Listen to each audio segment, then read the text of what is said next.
Tāpēc mums ir jāiesaistās, pauda bijušais Lielbritānijas premjerministrs. Bet nu gan atgriežamies pie tā, kas aktuāls pašu mājās. Kamēr mazākie bērni vasarā dodas vai nu uz nometnēm, vai kā iepriekš stāstījām pie radiniekiem uz laukiem, tikmēr skolēni sākot no 9. klases domā, kā vasarā nopelnīt naudu. Pēc 5 gadu pārtraukuma Nodarbinātības valsts aģentūra skolēniem piedāvā valsts līdzfinansētas vasaras darba vietas. Kā skolēniem patīk strādāt, stāst mūsu kolēģis Uldis Birziņš. Aptuveni 600 skolēni nu pat kā uzsākuši darba gaitas daudzos uzņēmumos visā Latvijas teritorijā. Šo iespēju pēc 5 gadu pārtraukuma nodrošina Nodarbinātības valsts aģentūra sadarbojoties ar Latvijas uzņēmējiem.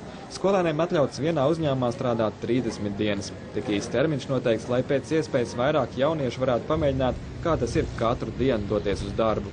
Nodarbinātības valsts aģentūra piešķirs dotāciju skolēnu darba algai 50% apmērā no valstī noteiktā minimāla atalgojuma, kā arī piešķirs dotāciju skolēnu darba vadītājiem.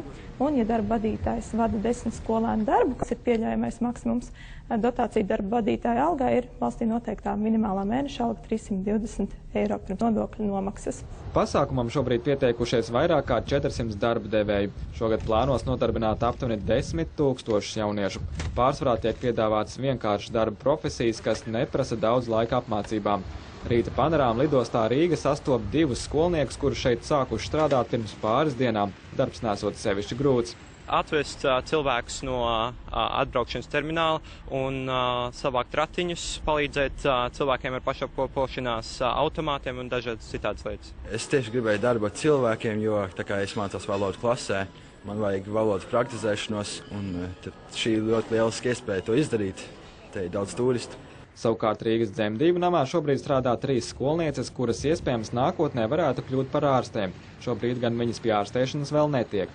Mūsu pienākumi ir katru dienu nedaudz atšķirās, bet principā uzskopt, tīrīt, principā mēs esam māsu palīdzes. Pirmajā darba dienā man bija jāpalīdz māmiņai priekš mazā bērna uz slimnīcu drēbītes savākt.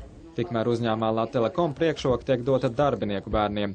Dvīnes, Līga un Laura šeit strādā par lietvedēm. Man liekas, tas ļoti noderīgi. Vismaz nav tā, ka sanāk visu vasaru nogulēt kā parasti. Tad liekas, tur daudz ko izdarīt, bet beigās viss nogulē. Vismaz tagad ir jāpieceļās, jāaiziet uz darbu, pēc tam jau tāpat viss brīvs. Protams, ka ir grūti no rītiem piecelties arī uz skolu, tāpat kā uz skolu un jāceļās. Mēs dzīvojam Salaspilī, tāpēc ir kāds laiks, lai atbraukt un jāceļās kaut kur ap 7. tā.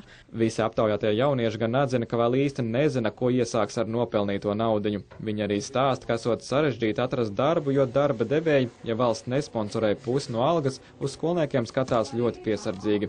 Tāpēc labi vien esot, ka valsts šādas atbalsta programmas īsteno. Uldis Birziņš, Ivans, Latvijas televīzija.